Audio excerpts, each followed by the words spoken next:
안녕하십니까. 저는 한국말로 한국 사람이니까 얘기하겠습니다. 영적 동맹은 예수님이 처음 만드신 것입니다. 영적 동맹을 위해서 예수께서 12제자를 세우시고 3년 동안 전인교육, 밤낮 잠자는 시간 빼놓고는 역사의 현장에서 동맹교육을 시켰습니다. 그리고 금방 글자가 떴지만은 예수님이 12제자들에게 말씀하시기를 영적 동맹을 위해서 예루살렘을 떠나지 말고 너희가 성령을 받아가지고 예루살렘과 유다와 사마리아와 땅 끝까지 이르러 내 복음을 전하라. 이것이 곧 영적 동맹입니다. 오늘 여러분과 함께 오디아 6대교회에서 오신 여러분과 나는 세 가지 의미가 있습니다. 첫째는 영적 동맹자고, 둘째는 예수 복음을 전하는 선교 동맹자고, 세 번째는 우리는 피의 동맹자, 예수 그리스도의 피로 말미암아 구원함을 받은 우리 모두는 다 하나님의 자녀요, 영적 동맹자요. 여러분의 선교는 교회에서 충성하고 인터콕 같이 세계 만방에 다니면서 주의 복음을 전하라고 하는 선교사입니다. 당신은 나와 피를 맺은 혈맹이요 영적 동맹자입니다. 그렇게 믿는 분은 옆에 부르고 악수하세요. 자, 당신과 나는 혈맹이요 영적 동맹자입니다. 그렇기 때문에 바울과 실라는 영적 동맹자였습니다. 아까 부른 찬양, 우리가 여기 시작하기 전에 부른 찬양을 제도 같이 뒤에서 박수치고 손을 들며 했는데 옥문이 열릴 겁니다. 이스라엘에도 열리고 중동에도 열리고 전 세계에 열릴 겁니다. 아니 이미 열렸습니다. 한국교회가 1970년 80년대에 화려한 부흥을 하다가 요즘은 주춤거립니다. 교회마다 전문의가 많지 않은데 여기 제가 세 번째 왔는데 여기만 오면 갑자기 영적 동맹이 하늘을 뒤엎을 것 같은 그런 생각을 합니다. 그래서 오늘 여러분들은 영적 동맹자로 여기를 왔습니다. 어느 날 바울은 바나바와 함께 이방 땅에 가서 하나님의 복음을 전했습니다. 예수 그리스도가 아니면 구원이 없어. 세상의 모든 사람은 다 무덤이 있지만은 하나님의 아들 예수 그리스도만 부활했기 때문에 무덤이 없고 부활의 종교, 영원한 종교이기 때문에 복음을 전하게 되었는데 이방 사람들이 바울과 바나바의 메시지를 듣고 너무 좋아서 기뻐하니까 그 당시에 기존적인 교파나 사람들이 시기하고 질투했습니다. 진리를 말하면 비진리가 싫어하는 겁니다. 의를 말하면 불의가 싫어하게 되어 있어요. 그래도 그들이 하나님의 말씀을 전했는데 성경 사도행전 성경을 보게 되면 하나님의 말씀을 전하니까 어떻게 됐습니까? 시기와 질투가 있었지만은 사도행전 13장 48절 보면 이방인이 듣고 기뻐하며 하나님을 찬송하며 따라잡시다. 영생 주시기로 작정한 자는 다 믿더라. 계산하지 마세요. 씨를 뿌리면 나요. 저러면 받습니다. 받고 안 받는 것은 본인의 문제지 우리는 오디양육대주 어딜 가든지 복음의 씨를 뿌리면 하나님이 선택받은 하나님의 백성은 반드시 주님을 영접하게 되어 있어요. 여러분도 그런 기적을 맛보시는 좋은 동맹자가 되시기를 주의 이름으로 축원합니다. 인본주의라고 하는 것은 동맹을 맺습니다. 인본주의의 최초의 동맹이 누가 했느냐? 창세기 12장에 보면 바벨탑을 쌓는 동맹을 맺었습니다. 우리가 바벨탑을 쌓자, 하늘까지 올라가자, 이렇게 생각을 했습니다. 그리고 그들은 뭐라고 하냐면 우리의 이름을 내고, 우리의 이름을 내는 것은 뭡니까? 명예를 얻자, 명예 동맹입니다. 흐트러지지 않게 하자, 지역 동맹입니다. 아시아는 아시아끼리, 유럽은 유럽끼리, 아프리카는 아프리카끼리, 남미는 남미끼리 우리 흐트러지지 않게 하자. 인본주의이기 때문에 하나님이 순식간에 흐트러졌습니다. 그래서 하나님이 흐트러지는 방법은 폭력적 방법으로 하나님이 진동한 게 아닙니다. 언어를 혼잡케 해서. 그래서 지금 저 뒤에서 지금 통역을 하는 겁니다. 누구 때문에? 인본주의의 바벨탑을 만들었던 인본주의자들의 동맹이 결국은 이 지구상의 모든 사람들의 언어를 흐트러 놨어요. 그렇기 때문에 저는 확신합니다. 그렇게 4반세기 동안 지구촌을 어렵게 얻은 공산주의 동맹이 어떻게 됐습니까? 순식간에 무너집니다. 소련이 무너지고 결국은 모두 다 하나님이 흩어지는 역사를 가져오게 돼서 거대한 소련은 16조각으로 나눠지게 됐어요. 그렇기 때문에 인본주의 동맹은 처음은 화려하지만 반드시 무너진다는 것을 기억하시기 바랍니다. 오늘 여러분과 나는 우리의 역사를 보게 되면 항상 그런 것을 보게 됩니다. 여러분, 로마 제국주의가 오래 갔습니까? 바벨론이 오래 갔습니까? 오늘 여러분과 나는 무슨 동맹으로 여기 와 있느냐? 우리는 신본주의 동맹을 맺으려고 왔습니다. 할렐루야! 신본주의 동맹은 누구냐? 초창기에 아브라함과 하나님입니다. 하나님의 말씀을 듣고 무조건 고향과 친척과 아비집을 떠납니다.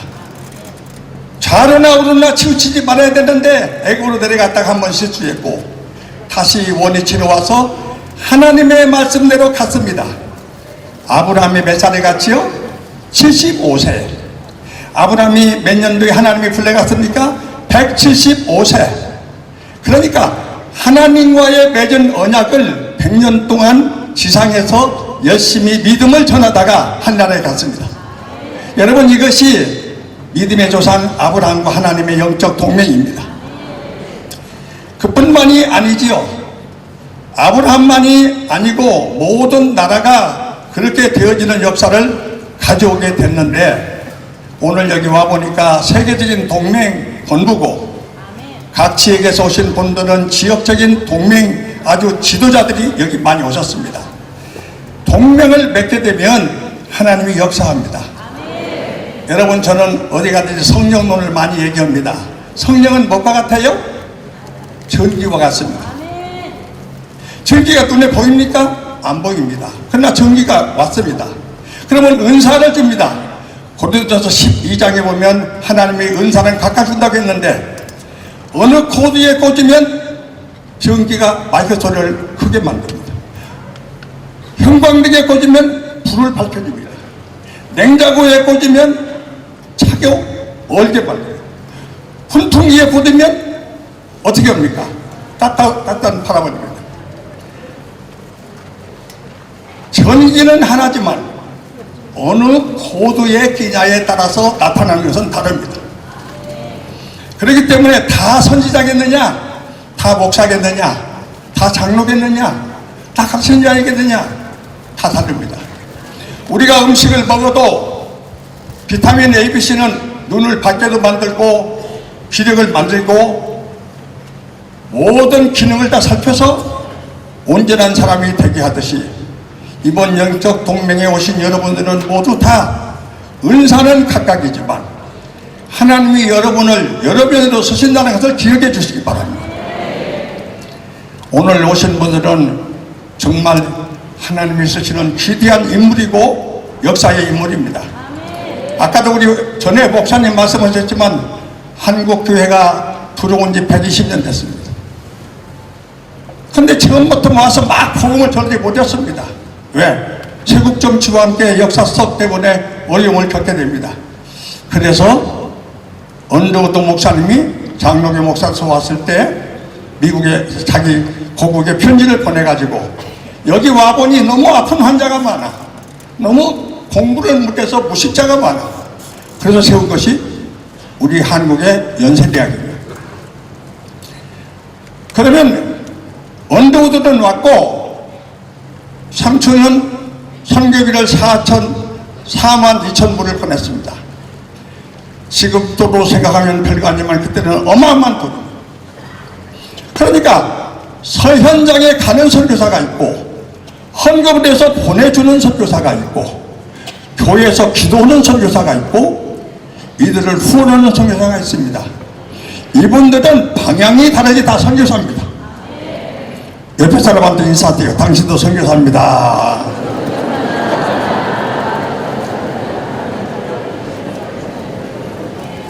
여러분, 연세대학교가 생겼지요? 천주교는 성모병원이 생겼고 가톨릭 대학이 생겼고, 그러니까 오늘 오신 여러분들은 받은 은사대로 설교를 해야 됩니다. 의사는 어려운 나라에 가서 병 고치는 일을 해야 돼요.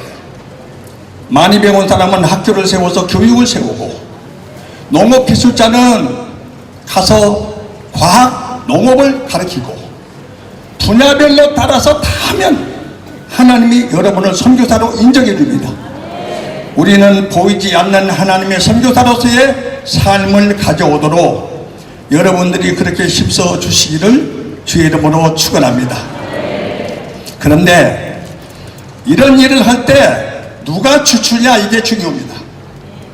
누가 추추냐. 예를 들어서 장로교면 장로교, 감리교면 감리교, 침례교면 침례교, 모든 교단의 신학사상과 모든 것을 가르친 사람이 누구냐가 중요합니다. 인터컵을 오게 되면 우리 본부장이신 최바울 목사님이 아주 제가 여러 번 만나도 보고 얘기도 했고, 제가 오늘 여기 세 번째 강사로 등장을 했습니다마는, 최바울 목사님은 나 김용실 목사가 한 교회에서 43년 목회한 목회자였고, 한 교단의 총회장도 거쳤고, CTX 대표이장도 했고, 대한민국의 영풍의 운동을 창립한 사람입니다.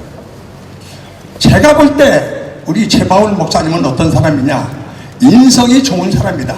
너무 순수해. 어떻게 보면 참 이분이 정말 목사이기 전에 한 인간으로서 참 인성이 좋은 분이다. 그 다음에 지성 있는 분이요, 너무 많이 알아. 지식이 풍부해. 또 생활이나 모든 걸 보면 덕성이 있어, 덕이 있어 보여. 그리고 기도하느냐? 기도 엄청나게. 영성, 인성, 지성, 덕성, 영성 4분의 4박자를 갖춘 분이에요. 제 말이 옳다고 생각하면 박수 한번 쳐주시기 바랍니다. 네, 우리 최바울 본부장의 힘을 얻어야 이 본부에서 전 세계를 선교하는 데 도움이 되기 때문입니다. 금으로 말하면 최바울 목사는 18금이 아닙니다. 100% 순금이야, 순금. 그래서 어떨 때는 제가 이런 생각을 해봅니다. 아이고, 바울이라고 하지 말고 최순금이라고 해서 얼마나 좋을까. 근데 한국에도 바울이 많아요. 김바울도 있고 한바울도 있고 오바울도 있고 많은데, 최바울 목사님이 이렇게 하는 걸 보면 아, 바울 중에도 최고인가 보다. 하나님이 들어서 쓰는구나. 어쩌면 이렇게 순수할까. 교단 같으면 교회가 헌금을 해주고 선교비를 대주고 사람을 파송하는데, 이건 교단도 아니고 연합으로 해서 어떤 방법이든 어떤 길이든 세계를 복음하려고 하는 그 뜨거운 열정을 보면서 여기 있는 김용실 목사는 항상 존경하고 또 최바울 목사를 좋아합니다. 자, 여러분은 또 그런 면에서 신학적인 사상이 아니라 순수한 분이라는 입장에서 앞으로 인터콥이 세계화해서 교단을 넘어 한국을 넘어 아시아를 넘어 세계적으로 예수님이 우리에게 주신 말씀 그대로 예루살렘과 유다와 사마리아와 땅끝까지 복음을 전하는, 특별히 젊은이들이 이렇게 와서 열심히 하는 걸 볼 때 하나님의 기적이 여러분에게 있기를 다시 한번 축원합니다. 훈련이 필요합니다. 왜? 모세도 왕국에서 40년, 양모리킴에서 40년, 80년을 훈련했어요. 그리고 광야로 백성을 인도할 때 40년, 3분의 2는 교육을 받고 3분의 1은 하나님의 일을 가서 실천했습니다. 하나님은 모세와 함께 했다는 사실을 여러분 기억하시기 바랍니다. 요셉이는 정치학을 한 사람이 아닙니다. 팔려갔어요. 팔려갔는데 하나님이 역사하니까 요셉이는 총리가 됩니다. 얼마나 큰 애굽 땅의 총리, 위대한 총리입니다. 정치, 경제학 안 배웠는데 경제 1국으로 만들고 정치 1국으로 만들고 전 백성이 뭐라 했습니까? 아, 저분이 믿는 야훼 하나님의 역사, 여호와께서 함께 하시는 거예요. 여러분들도 앞으로 그런 인정을 받는 역사가 있기를 바랍니다. 마지막으로 시간이 다 됐으니까 다윗은 뭐 했느냐? 다윗은 양치던 목동이 왕까지 갑니다. 다윗이 한 훈련은 뭐지요? 돌 던지기입니다. 이디가 오면, 사자가 오면 양을 지키는 것을 했습니다. 바울이 평소에 돌 던지기를 안 했으면 어떻게 골리앗의 이마를 박살냅니까? 평소의 훈련은 큰 일을 할 수 있습니다. 여러분이 여기 와서 있는 잠시 동안의 이 훈련은 앞으로 지구촌 곳곳에 인터컵을 통해서 예수의 복음이 오게 하는 기적을 할 겁니다. 한 번만 옆에 따라보고 인사하고 통성기도 하겠습니다. 당신은 선교사입니다. 용사대로 이럽시다. 빌립보 3장 20절에 보면 우리의 시민권은 하늘에 있습니다. 오늘은 내일이고 영원한 겁니다. 여러분도 나도 하늘의 시민권을 가지고 세상에서 살지만 충성된 시민으로서 인터컵과 함께 세계를 복음하는 데 힘써주시는 여러분 되기를 바라면서 우리 다 같이 한번 일어나셔서 주여 세 번 부르고 전 세계가 인터컵과 함께 선교되기 위하여 주여 세 번 부르고 기도합니다. 주여